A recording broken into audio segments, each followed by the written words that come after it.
I help? Yeah, is this the place that has the dogs for sale? Yes. Oh, okay. What were you looking for? Across Virginia, commercial dog breeding is out of control. An investigation by the Humane Society of the United States found Virginia dog breeders breaking federal and state laws while adding more and more dogs to an already overstressed Virginia pet population. 16 dog breeders in Virginia are licensed by the USDA. Yet the HSUS found more than 1,000 commercial dog breeders in Virginia. These are people who consistently or frequently breed and sell dogs for a profit. From dog kennels in backyards, trailers, and living rooms, to huge operations with hundreds of breeding dogs, the Virginia breeders we met have this in common. They're breeding all the dogs they want, however they want, with little to no oversight. Right now we've got 25 pups. We've got a male Shih Tzu we're going to start making Shih Tzus. Have a male Yorkie we're going to make the Yorkie Poos. And we had a little Chihuahua to get with a Poodle. To sell puppies to pet stores, dog breeders are legally required to have a USDA license. Yet HSUS found breeders all over Virginia blatantly ignoring this federal law. In Carroll County, Junior Horton keeps between 500 and 700 adult dogs for breeding and has no USDA license. We found Horton's puppies for sale at this store in Ashland. Polly's Pups told us Horton is one of their biggest suppliers. Oh, cute.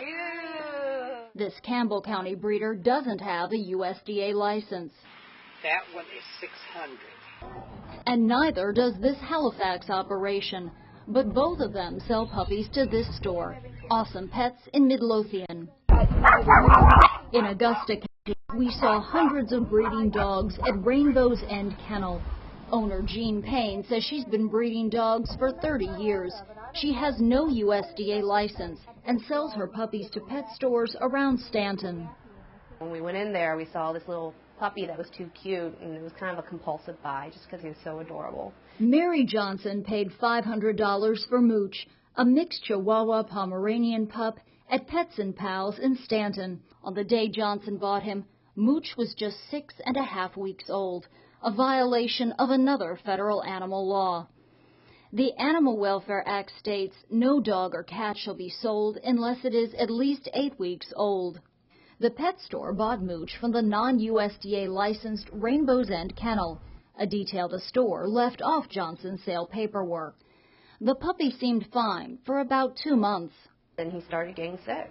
All of a sudden, it's just out of the blue, he got very, very sick. Over 3 agonizing days, Mooch's condition deteriorated. $2,000 in vet bills later, critical care veterinarians had no explanation for the puppy's total kidney failure. This poor dog died in pain at 3 months of age. It just didn't seem right at all. Johnson called Pets and Pals for an explanation. The store didn't have one, but it reluctantly identified Mooch's breeder. When she went to visit Rainbow's End Kennel, Johnson says she learned the meaning of the term puppy mill. And when we went there, we just kind of looked at each other. We couldn't believe it. Like, is this how it's supposed to look? And we really, really believe that a lot of Mooch's problems came from where he was bred at. We could be wrong, but that place was disgusting. HSUS investigators went undercover to Rainbow's End. He's not blind. Jean Payne tried to sell a listless puppy with obvious health problems for a reduced price. If you take this dog to a vet who responds like that, they're going to look at it and say, oh, it's got brain damage, it's blind, or you take this puppy home. Yeah. And you don't take it to the damn vet. Lots of Virginia breeders use the internet to sell puppies. A USDA license is not required to sell puppies over the internet, and unlicensed breeders are not inspected. Breeder websites typically feature pictures of cute dogs like these, but websites can be very misleading. HSUS investigators went to the Tazewell County breeder behind this Heaven's Gate website. The actual business looks nothing like the website. Kennel owner Linda Lanowski told us she's been breeding dogs for 25 years. What she didn't tell us is that she has a criminal record for animal cruelty. In 1998, a Virginia humane investigator following up on a complaint went to Heaven's Gate. The investigator found 156 dogs in small cages that can't turn around, dogs in pens and feces, and dogs malnourished. The scene was described as heartbreaking.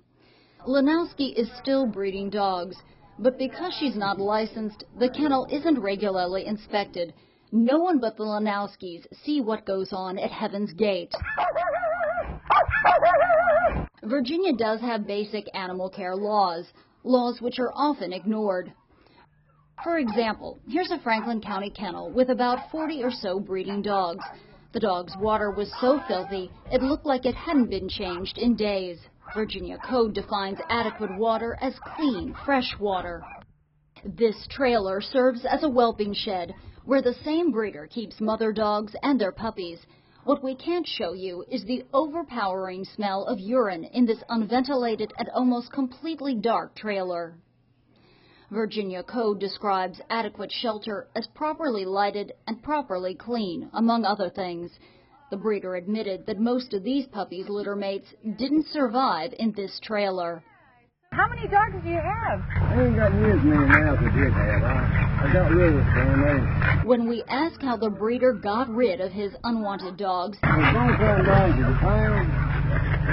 And shit, another did get them inside. There wasn't nothing they could do about it. Last year in Virginia, nearly 43,000 homeless dogs were euthanized.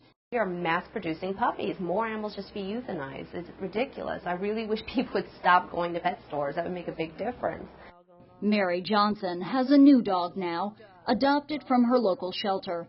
She says she's a lot wiser now about the dog business in Virginia. As regretful as I am that Mooch had to die in that way, I'm glad I found this out so I can change how I behave and where I go and what I choose to do. There's got to be something to tighten the reins on these folks.